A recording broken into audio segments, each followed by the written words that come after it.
ओम नमो भगवते वासुदेवाय। आज हम आपके लिए लेकर आए हैं अधिक मास स्नान की छोटी सी छोरी की कहानी, साथ ही बिंदाई जी की भी कहानी। एक छोटी सी छोरी थी। पूरे गांव की औरतें अधिक मास नहाने की तैयारी करने लगी तो छोटी सी छोरी बोली कि मैं भी नहाऊंगी, और छोटी सी छोरी भी अधिक मास स्नान करने लगी।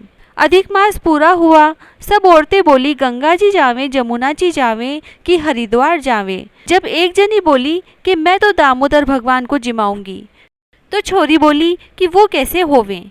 तब वह बोली मोर मुकुट गल वैजंती हाथ पीताम्बर, ऐसे हैं दामोदर भगवान। छोटी सी छोरी बोली ऐसे हैं दामोदर भगवान, और घर चली गई। भगवान की रसोई बनाई, मंदिर में आई। आओ मेरे भगवान जीमो, आओ मेरे भगवान जीमो। मंदिर में भगवान मिले नहीं, मंदिर से शहर गई, शहर से जंगल, जंगल से पहाड़ों पर चढ़ गई। सुबह से शाम हो गई भगवान को पुकारते हुए, भगवान आए नहीं। लेकिन अब भगवान ने सोचा कि इसको तो दर्शन देने ही पड़ेंगे।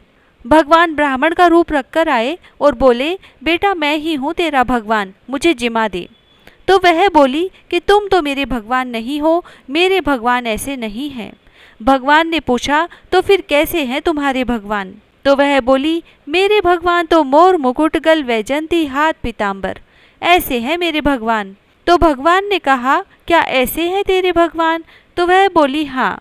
तब भगवान ने अपना चतुर्भुजी रूप दिखाया। तब छोटी सी छोरी बहुत खुश हो गई, बोली हाँ हाँ तुम ही तो हो मेरे भगवान, हाँ हाँ तुम ही तो हो मेरे भगवान।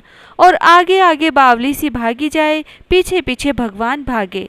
भागी भागी संगी सहेलियों के घर गई और बोली मेरे घर भगवान आए, मेरे घर भगवान आए। सब हंसने लगी कि देखो इसके घर भगवान आए हैं। तब एक दो जनी बोली कि चलो देखे तो सही कैसे हैं इसके भगवान। जिनके भाग्य में भगवान के दर्शन थे उन्होंने आकर भगवान के दर्शन किए।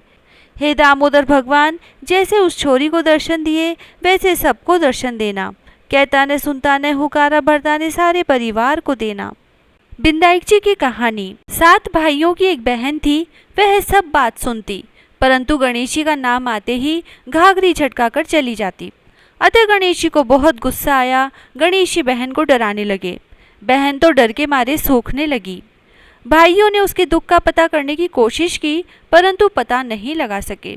7वां भाई चतुर था, आधी रात को वेश बदलकर बैठ गया और गणेश जी को पकड़ लिया और पूछा कि तुम कौन हो और मेरी बहन को क्यों डराते हो? तो वे बोले कि मैं गणेश जी हूँ और तेरी बहन सब बातें सुनती है, परंतु मेरे नाम से दूर भागती है, इसीलिए उसे डराता हूँ। भाई ने कहा कि इसका उपाय बताओ। तो गणेश जी बोले कोई भी कहानी कहे तो गणेश जी की कहानी कहे बिना नहीं उठे। बहन ने उस दिन से नियम बना लिया कि गणेश जी की कहानी सुने बिना खाना नहीं खाएगी। अब गणेश जी बहुत प्रसन्न हुए, उसे अच्छा घर वर दिया। हे गणेश जी महाराज, जैसा उसे दिया वैसा सभी को देना, अमर सुहाग देना, अमर पीहर वासा देना। जय श्री राधे।